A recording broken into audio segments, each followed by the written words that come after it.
mais dans l'embrouillement, mais il y a des femmes qui pleurent avec leur cœur. Les larmes ne coulent pas dans le cœur. Les larmes coulent dans les yeux.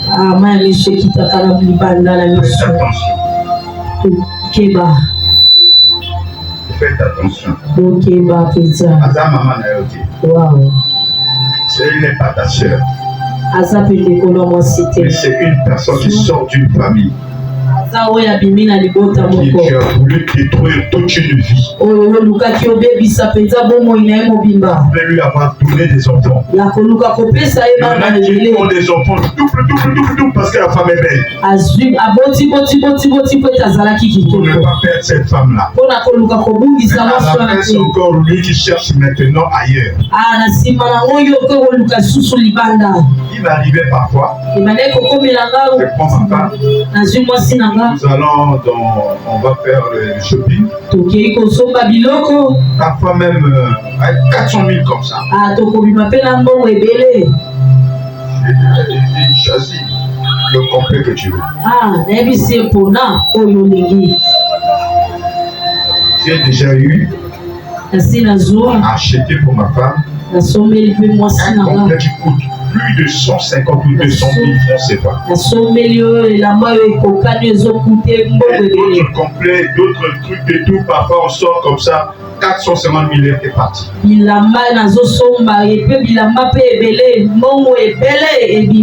que vous comprenez? C'est merveilleux. Mais elle aussi m'a déjà acheté une voiture. Je l'ai acheté la voiture. Je l'ai acheté la voiture. Elle conduisait. Vous pouvez penser peut-être autre chose. Hein? Elle est maman. Ah, wow. Azawa kwetu. Maman. Wow, maman. Otobengaka mama. De Bougimaï. Wow, wakwetu. Les nôtres. Bongo. Vous êtes fâché parce qu'elle est de Bougimaï. Oh.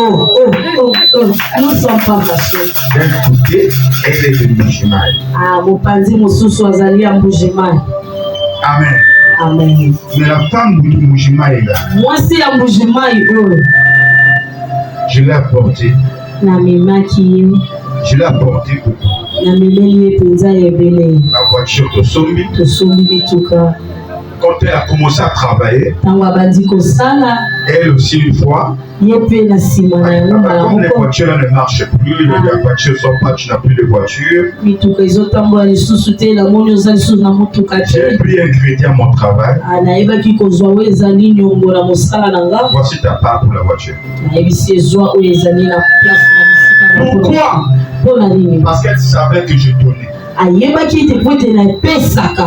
Quand tu ne t'occupes pas de la femme, le jour où tu n'as plus rien,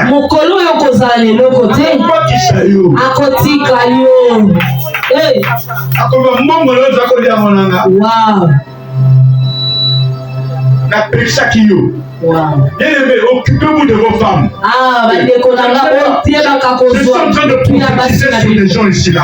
Ils ont des malédictions parce que ils ont fait du mal à leur femme.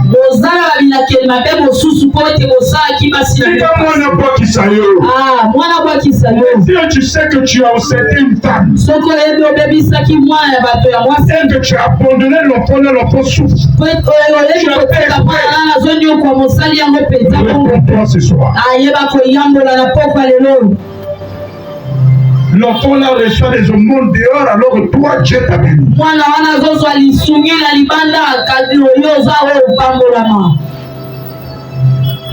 Ok.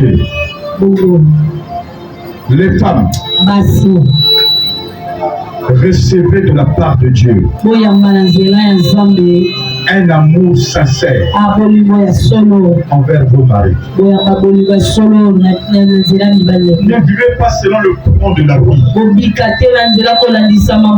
Ça change bien comme ça, tu vas à droite.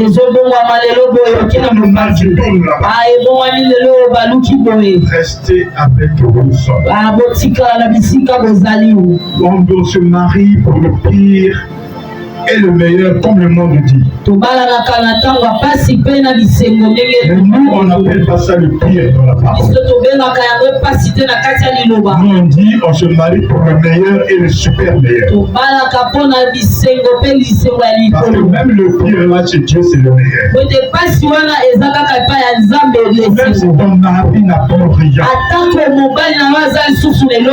reste attaché à ton mari. Les blagueurs là, c'est la parole. Demain, tu ne sais pas ce qu'il va faire. Il peut t'avoir. Mais celui qui est resté avec toi 10, 15 ans, honore-le. Réponds-lui. Que Dieu vous visite. Maintenant, si par la suite vous êtes bénis, et que lui te rejette, le karma existe. Laisse-la. Amen. Je bénis Dieu pour ma soeur. Que Dieu te bénisse. C'est ma soeur depuis Braza pour le retour. Ma soeur Poutine Bokemba. Elle vit ici. Elle dit, moi chez moi je suis à l'aise. On n'avait pas ramassé dans la rue. Elle a montré que c'est une femme de valeur. Amen. On parlerait de ça dans le compte hospitalité. Pendant le temps de Matamokolo,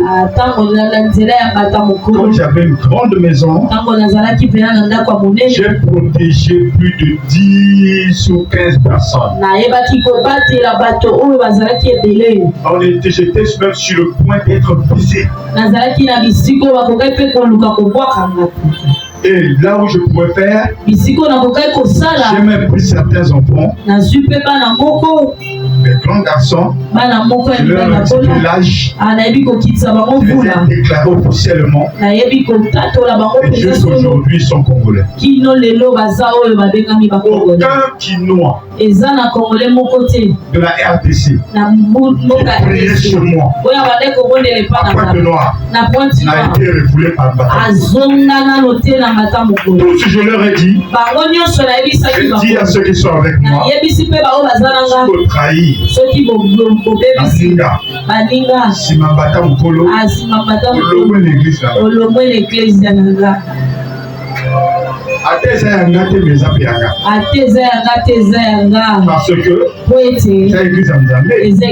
c'est moi qui va rendre compte. Respectez les étrangers. Un étranger c'est un orphelin. Pourquoi orphelin? Parce qu'il n'a ni père ni mère Raoulé.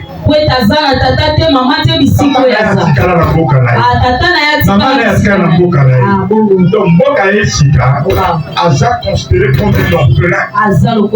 Voilà pourquoi la Bible dit tu peux aussi donner même ta dîme à un étranger. Parce qu'il est considéré comme un orphelin. Vous avez compris, non? Je suis en train de vous dire des choses qui vont vous bénir. La prospérité. Le col a doité à papa, à vie pauvreté à bienté, la besoin de tamolaka, ma papa était na mamou, et ça la boule, aux autres filles n'allaient pas bola. Excusez-moi. Ma fille n'est pas malade. C'est là, la Sinamona pasteur que Awana Punakin, compagne Moko Zalaka, n'entend comme pasteur, Atbaza qui est belé, la terrain Morobo. Pasteur a été à lobby, Malanda Kolangai, la Balalangai. Biso nyonso toli aka mushu toli aka biloko esika ezolo tika mishu bandimi banisui abima tembele na kolanga ekota efona mushu sima ya koteya abi bon na nga napesa na lancer appel pour te soutenir mosala oyo bato oyo ako soutenir na $100 $50 100 toto bato to babanisui après ndeko moko soki azali courage aye kotémoigne alobi pasteur ngaki na pusa na soutenir mosala nzambe mais comme biso toliaka matembela yo oliaka moshini yo nde moto oliaka moshini soutenir biso sikoyo ozosenga biso epana biso moto olia matembe.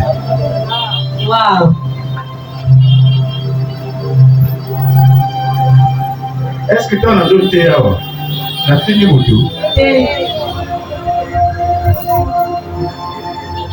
les gens aiment souvent pateya oyo ezosanani. Mais là, moi j'aime parler au cœur. Même si tu es une femme, parle là avec son cœur. Ma touille, tout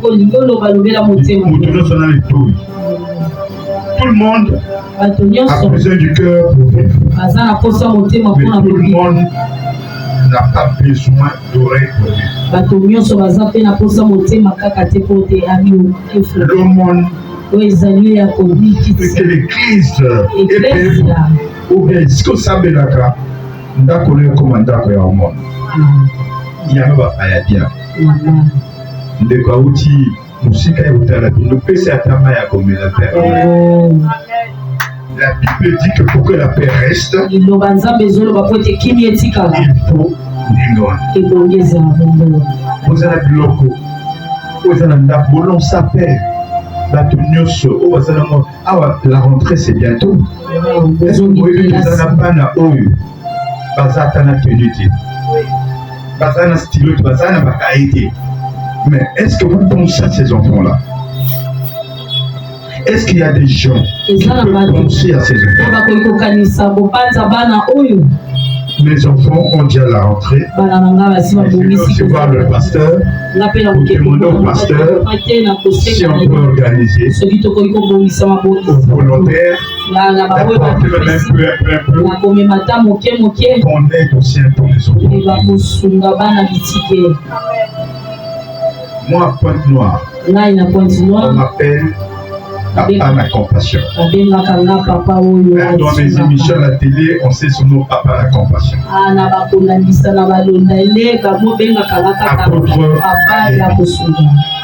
Amen. Amen.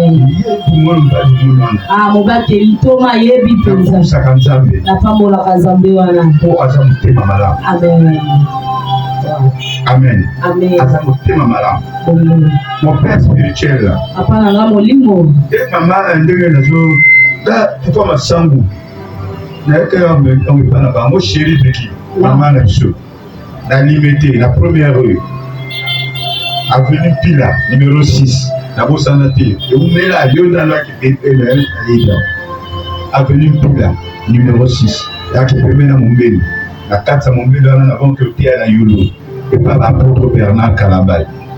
Ce qui est le sud, ce qui est le nord, c'est la pété. Après, on a mis le sud, on a le nord, le sud, mais je partais. Papa, toujours, papa. Après, ton qui part au Kénan. Amen. Mais mon père spirituel là, il pleure. Quand il prêche, ça m'a la passe. Il est malade. Allez là. Ayez le cœur de compassion. N'a dit que je vais faire les services. Mais je respecte d'abord le thème. Deuxième thème, le deuxième compte. C'est le compte offrande.